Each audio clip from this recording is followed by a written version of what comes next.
Trust the wrong person with your money and watch it disappear. These rappers learned that lesson the hard way from Nick Cannon's accountant stealing $2 million while managing his books for 2 decades, to 2 Chainz putting $1.5 million into a cannabis company that never opened its doors. And wait until you hear MC Hammer's story, because once he was worth $70 million, and now he's watching his entire empire collapse after trusting the wrong people with his fortune. We're breaking down 8 rappers who got scammed, finessed, or robbed by the people and deals they thought they could trust. Some bounced back, some are still fighting, and one became a warning for every rapper who came after. Nick Cannon. Accountant stole $2 million.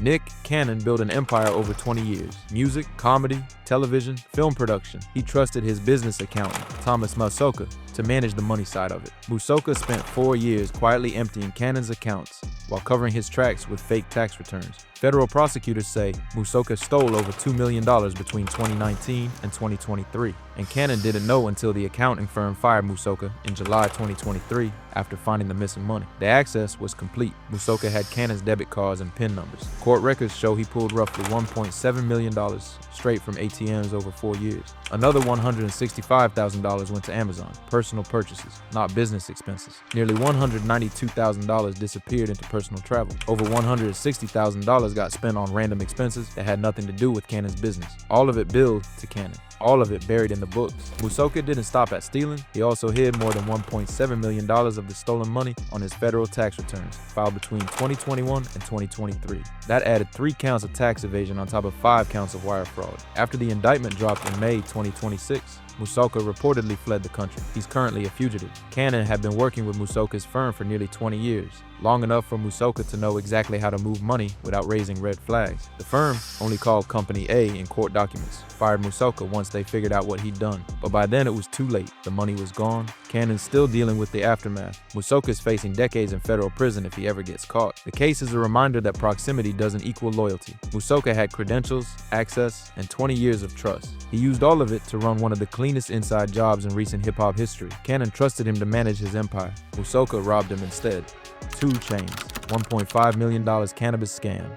2 Chainz has always been smart with money, real estate, restaurants, partnerships that actually make sense. So when he invested $1.5 million in a Los Angeles cannabis business in 2021, it looked like another solid move in a booming industry. The connection came through Snoop Dogg's tour manager, which added legitimacy. The business had a plan.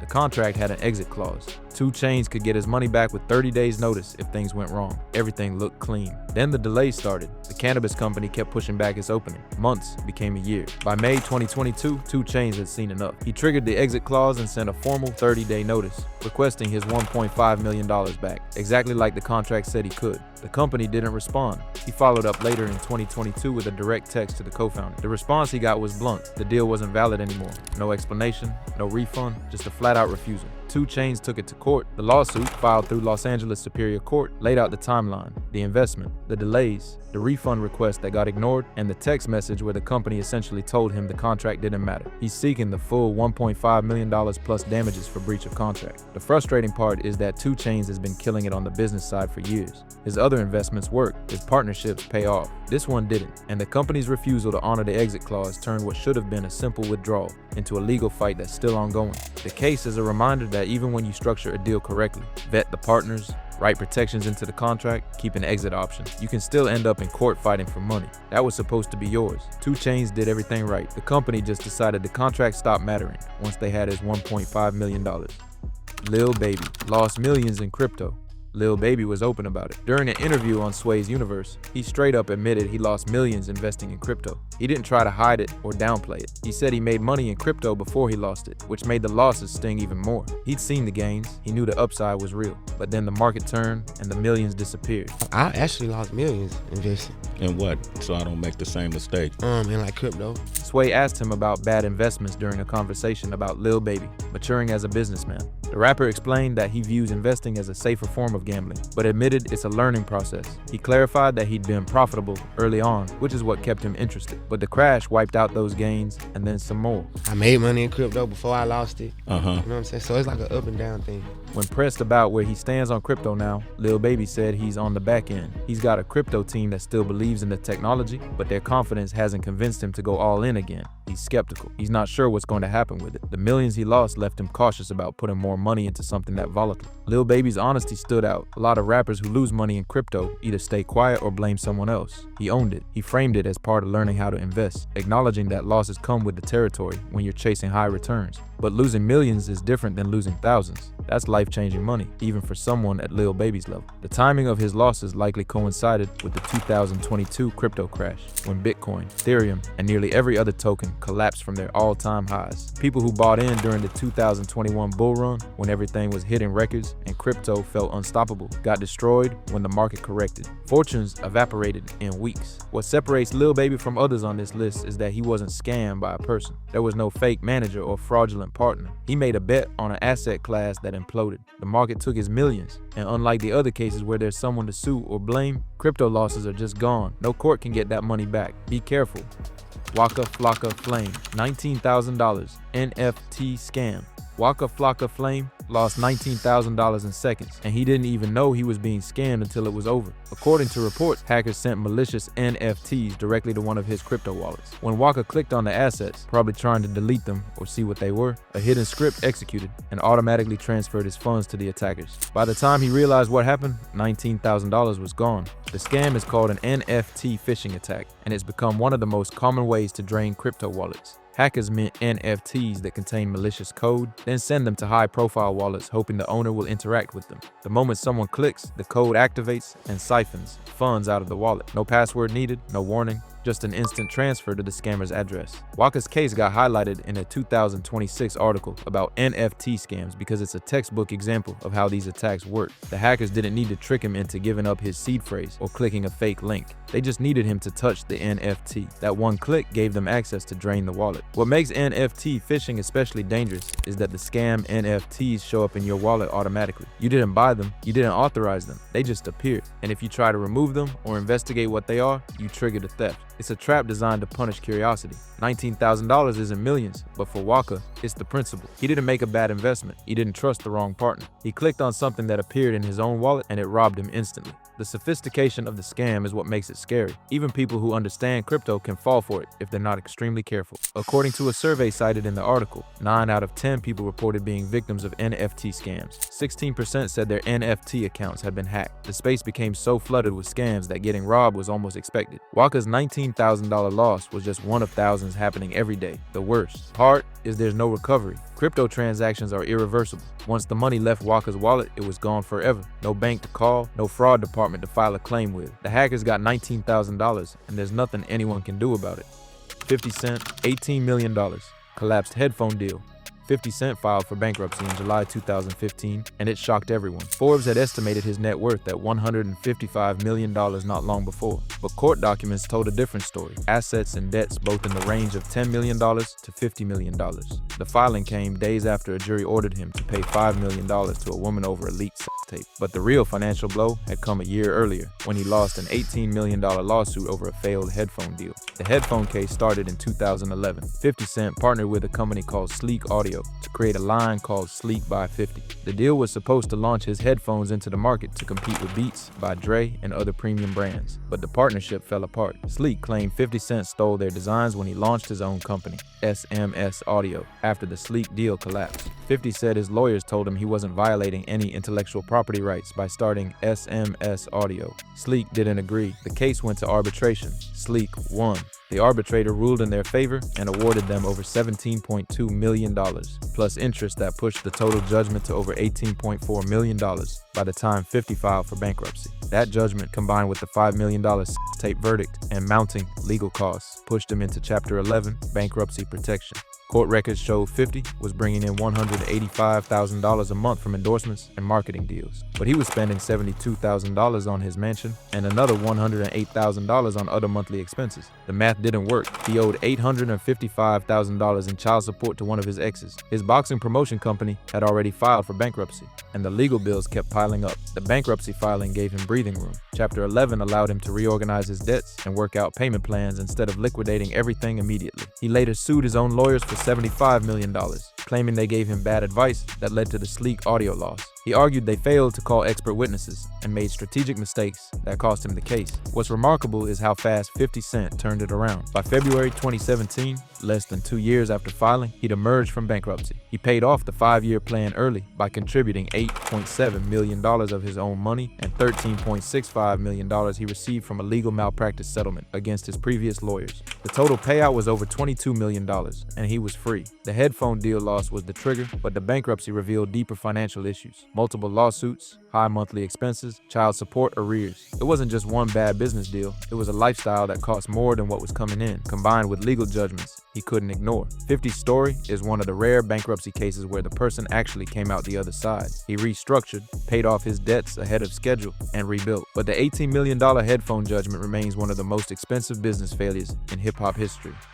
Ja Rule, Fire Festival disaster.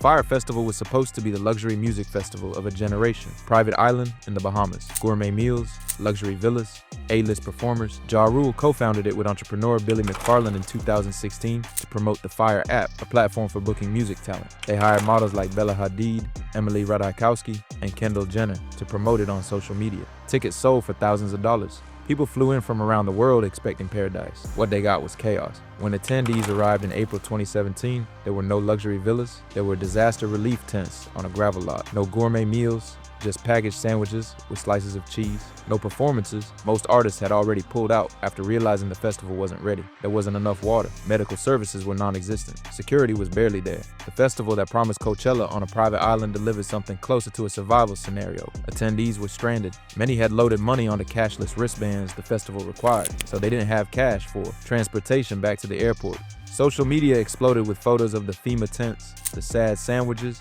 and the complete lack of infrastructure. The festival was canceled within hours, but thousands of people were already there, stuck on an island with no plan for getting them home safely.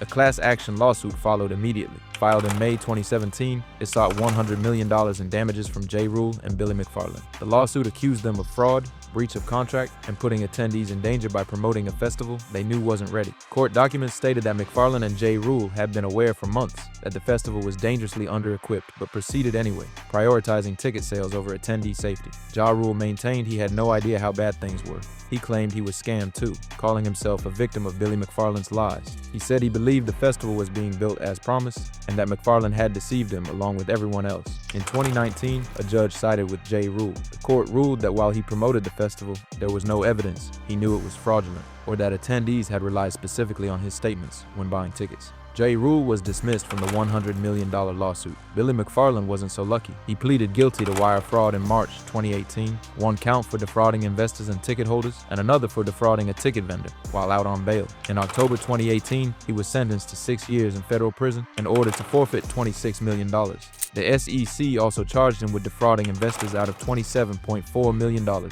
through the Fire Festival and related companies. While Ja Rule avoided legal consequences, the damage to his reputation was massive. Fire Festival became one of the biggest scam stories of the decade. 2 documentaries, one on Netflix, one on Hulu, dissected the disaster and brought it back into the public conversation in 2019. Ja Rule's name was tied to it permanently, even though the courts cleared him. Financially, Ja Rule didn't lose millions in the traditional sense, but the Fire Festival destroyed any momentum he had for a comeback. The festival was supposed to launch the Fire app and re-establish him as a serious entrepreneur. Instead, it became a punchline. He spent years trying to distance himself from it, insisting he was a victim too, but the association remains. McFarland got out of prison in March 2022 after serving less than 4 years. In April 2023, he announced Fire Festival 2. Tickets went on sale. People bought them. As of 2025, the festival still hasn't happened, and investigations found the promised location didn't even exist. Ja Rule made it clear he wants nothing to do with Fire Festival 2, tweeting, "I ain't in it," when McFarland announced it.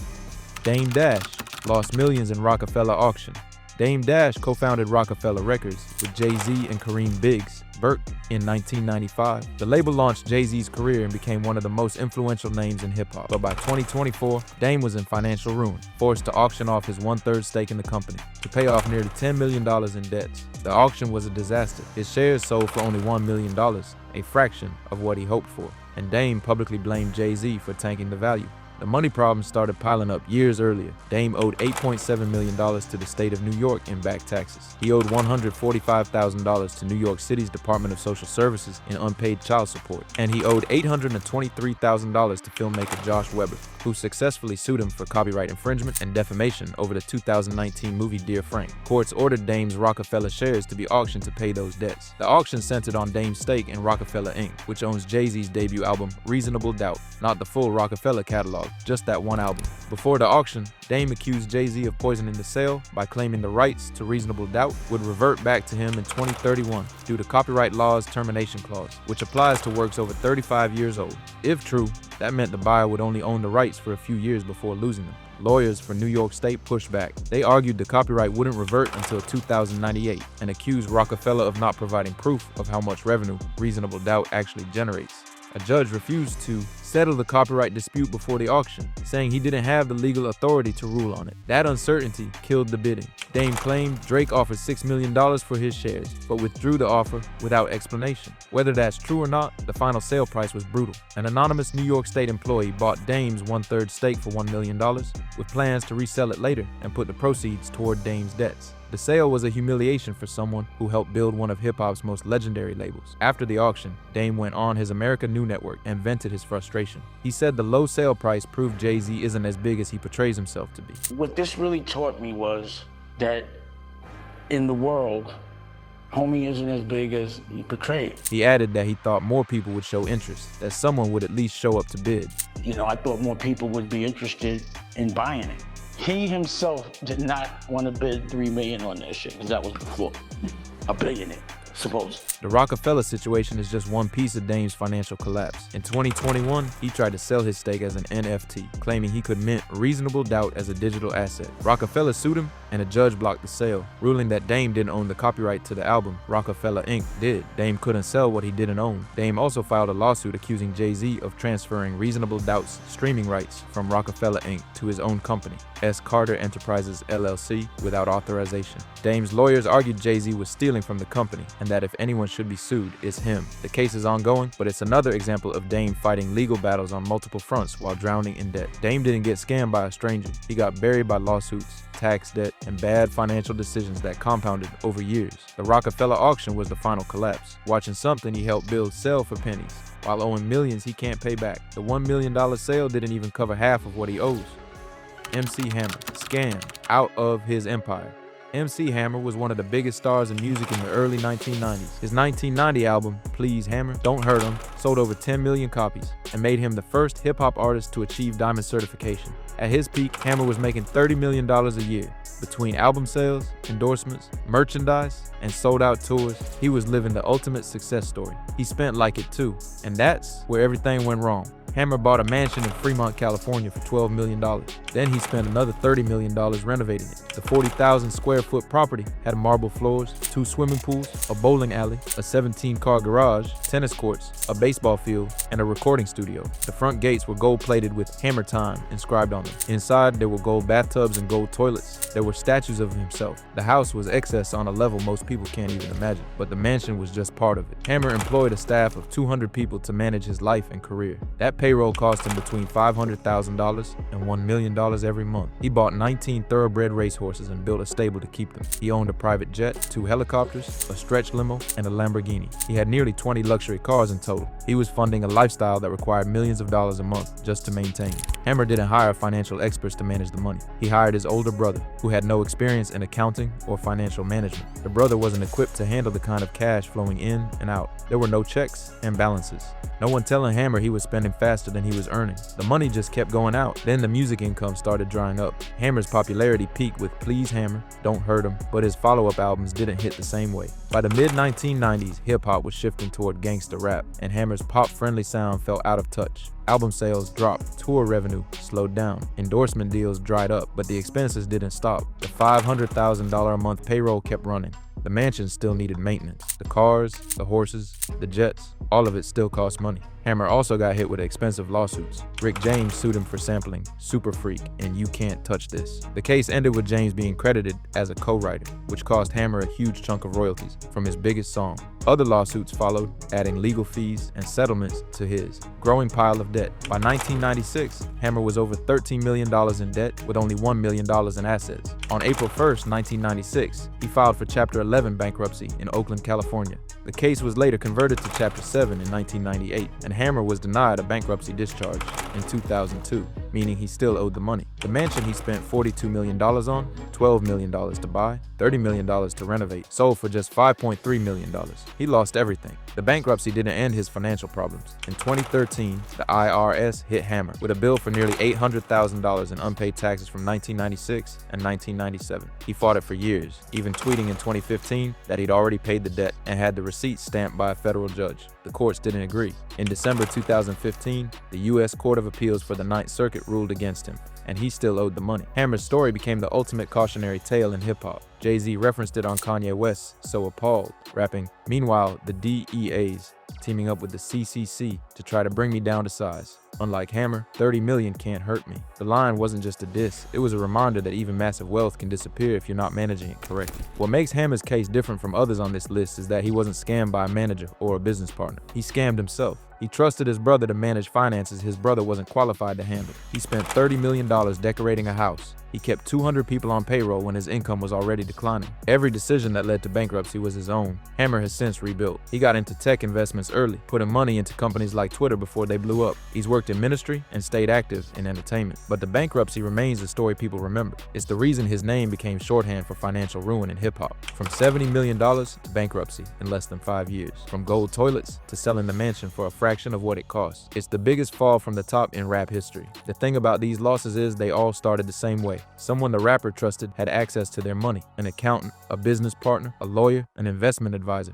And for months, sometimes years, that person was moving money around while the rapper was on tour, in the studio, or just living life thinking everything was handled. Nick Cannon's accountant had 2 years to drain him. Dame Dash's debts piled up while he was fighting legal battles on 3 different fronts. MC Hammer's crew was getting paid whether the shows were selling out or not. By the time these guys noticed something was wrong, the damage was already done. The money was gone, and getting it back meant more lawyers, more lawsuits, more money they didn't have. And here's the part that makes it worse. Most of the people who did this, they're fine. Nick Cannon's accountant is probably managing someone else's money right now. The people who sold Lil Baby on crypto moved on to the next celebrity. The lesson's always the same. It doesn't matter how much you make if you're not watching where it goes. So if you're building something, lock it down. Check your accounts. Read the contracts, hire people you trust, but verify everything they do. Because the second you stop paying attention is the second someone starts helping themselves. Which one of these hit the hardest for you?